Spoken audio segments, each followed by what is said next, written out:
করো তাড়াতাড়ি। প্রিয় বন্ধুগণ, বাংলাদেশের যে গোলামির ইতিহাস, সেই গোলামির ইতিহাস 53 বছরের গোলামির ইতিহাস। আমরা প্রতিটা আন্দোলন সংগ্রামে রক্ত দিয়েছি, কিন্তু রক্ত দেওয়ার পর আমরা যে স্বাধীনতা পেয়েছি, সেই স্বাধীনতার স্বাদ আমরা গ্রহণ করতে পারিনি। এই স্বাধীনতার স্বাদ আমাদেরকে গ্রহণ করতে দেওয়া হয়নি।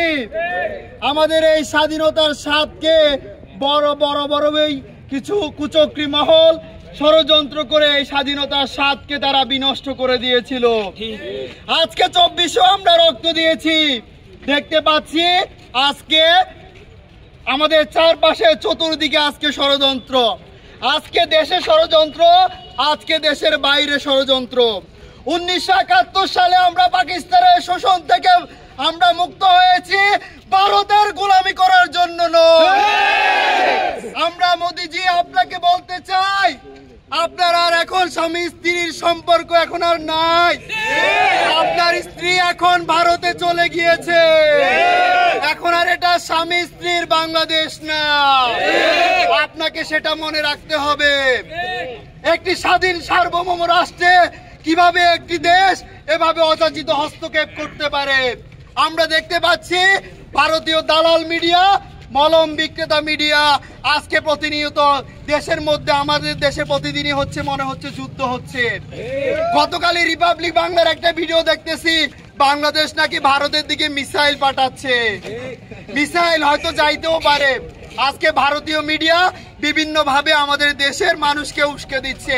তারা আজকে মৌলবাদী একটা বয়ান আজকে পেশ করার জন্য তারা চিন্তা ভাবনা করতেছে।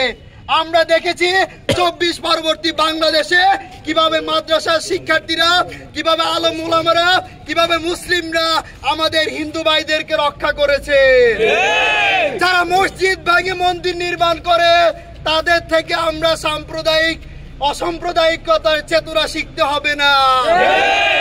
যারা হচ্ছে মুসলমানদেরকে হত্যা করে প্রকাশ্যে, গতকালকে বিভিন্ন নেতৃবৃন্দ তারা হচ্ছে হুমকি দিয়েছিল যে তারা মুসলমানদেরকে তারা বিভিন্ন ভাবে তারা হ্যারাস করবে, তাদের থেকে আমাদেরকে অসাম্প্রদায়িক চেতনা শিখতে হবে না।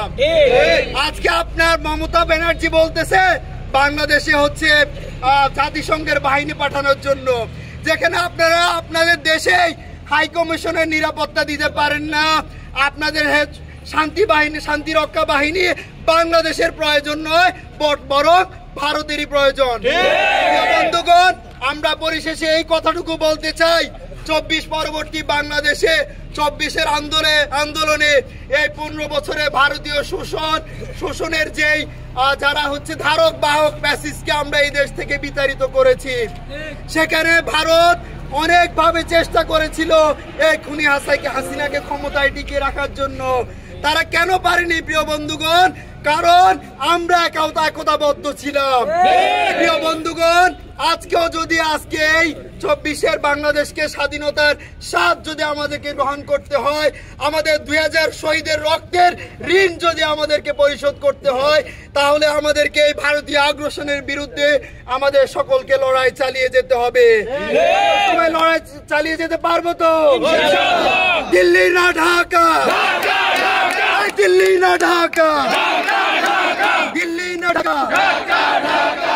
প্রিয় সংগ্রামী ভাই বন্ধুরা, এখন আপনাদের সামনে বক্তব্য নিয়ে আসছেন বিএমপি ডিপার্টমেন্টের আরিফুর রহমান মিশকাত। আরিফুর রহমান মিশকাতকে তার প্রতিনিধি বক্তব্য দেওয়ার জন্য অনুরোধ জানাচ্ছি। প্রিয় সংগ্রামী ভাইয়েরা, এখন এখানে কথা বলার কিছু নেই। বাংলাদেশের সিদ্ধান্ত কোথায় থেকে আসবে তা 5 তারিখেই ঠিক হয়ে গেছে। 5 আগস্ট আমরা সিদ্ধান্ত নিয়েছি, বাংলাদেশের সকল সিদ্ধান্ত ঢাকা থেকে আসবে, দিল্লি থেকে নয়। দিল্লির সেই গোলামকে আমরা দিল্লিতে পাঠিয়ে দিয়েছি, সুতরাং বউকে দিয়ে দিয়েছি, আর উপরে কোন দিব না। হাসিনার সাথে করে যে সুটকেস নিয়েছে তাই মোদির জন্য সেই যৌতুক, আর নতুন কোন যৌতুক আমরা দিতে রাজি নয়। দেশের মানুষ দিল্লিতে স্পষ্ট ভাষায় 5 তারিখে যা জানিয়ে দিয়েছে তা যদি তারা বুঝতে ভুল করে, তাহলে আমরা প্রতি 5 তারিখে আবার স্মরণ করাই দিব একটা ভারতের দালালদেরকে দিল্লিতে পাঠিয়ে। যতদিন পর্যন্ত বাংলাদেশের স্বাধীনতা সার্বভৌমত্বের উপর আঘাত আসবে ততদিন আমাদের সংগ্রাম চলবে।